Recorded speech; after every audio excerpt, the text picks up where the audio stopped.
What if you spent your entire life building homes for other people, and then one day, without knowing it, you built the last one for yourself?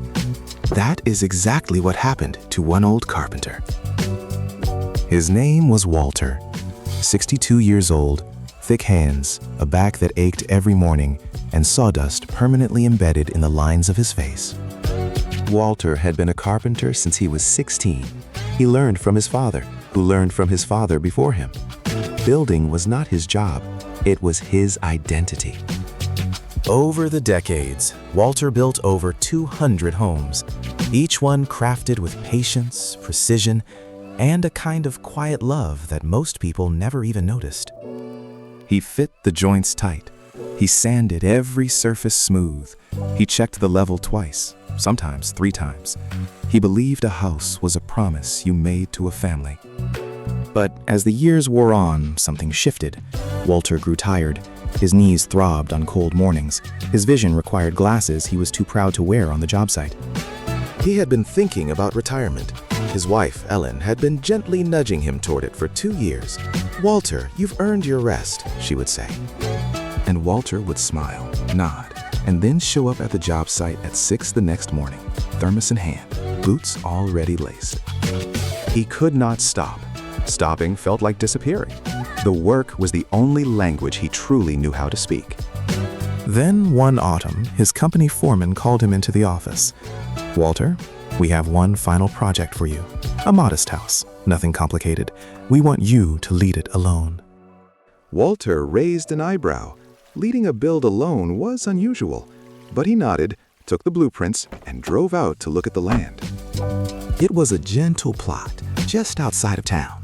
Tall oaks on the western edge, a small slope toward a creek, the kind of land that made you breathe differently. He studied the plans that evening at the kitchen table. Simple layout, single story, wide porch, a generous master bedroom with a window facing east. He liked it immediately. But there was a problem. The deadline was tight.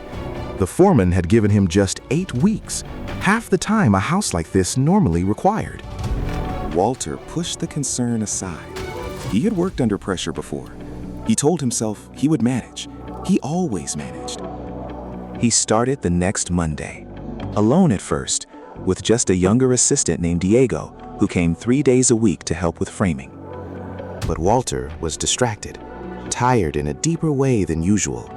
Some days he arrived at the site and just sat in his truck for 10 minutes, staring at the framing. He began cutting corners. Not dangerous ones, not the kind that would make a house unsafe, but small things. Shortcuts he would have never allowed himself before. He used slightly cheaper wood for the interior framing in one section. He skipped the extra layer of insulation in the garage wall. He did not double-check the window alignments. Diego noticed once and started to say something. Walter waved him off. "It'll hold," he said. And technically, he was right. It would hold. But it would not sing, and Walter's houses had always sung. There was a difference, and deep down, Walter knew it. Weeks passed. The structure rose. The roof went on. The walls were insulated, drywalled, taped, and mudded. The shell of a home appeared from nothing. Walter worked faster and faster, eager to finish, eager to be done, eager for something he could not quite name. Maybe rest, maybe release, maybe just the end of a very long road. In the 6th week, Ellen stopped by the site with lunch.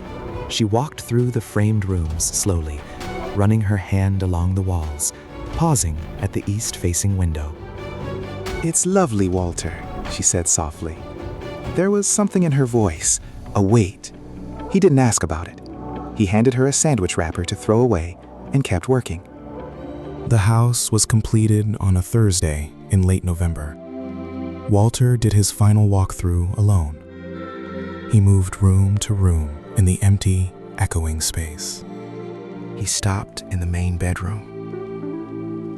The light came through the east window exactly as the blueprints had intended. Golden, quiet, almost holy.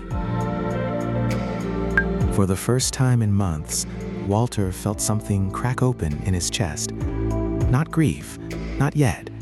Just a strange, wistful ache he couldn't explain. He called the foreman.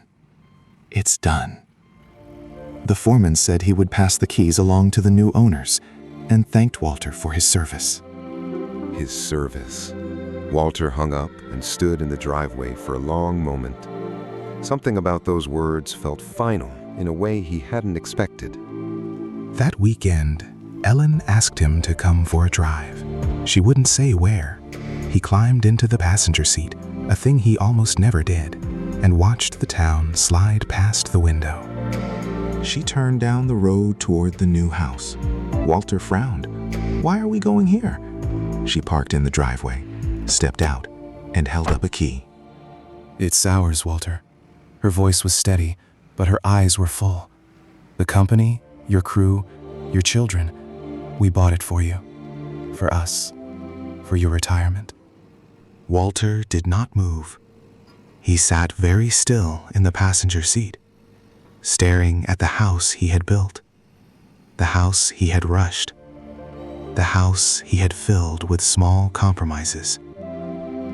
He thought about the insulation he had skipped, the wood he had downgraded, the window alignments he had not bothered to check. Every corner he had cut came flooding back. He stepped out of the car slowly. He walked to the front door, took the key from Ellen's hand, and stood on the porch he had built himself. The porch was fine. He had actually done the porch well, but he knew what was behind the walls, and only he would ever know it fully. Ellen wrapped her arm through his. "What do you think?" Walter swallowed hard. "I think," he said quietly, "that I should have built it better." She looked at him curiously. He didn't explain, but that night, sitting in the empty house on folding chairs they had brought from home, he made a decision. He spent the next 3 months fixing it. Every corner he had cut, he repaired. He pulled open walls, he replaced the wood, he re-insulated, he realigned the windows. He did not rush this time. He worked with the same care he had given his very first house at 22 years old, when he had believed every nail was a moral act.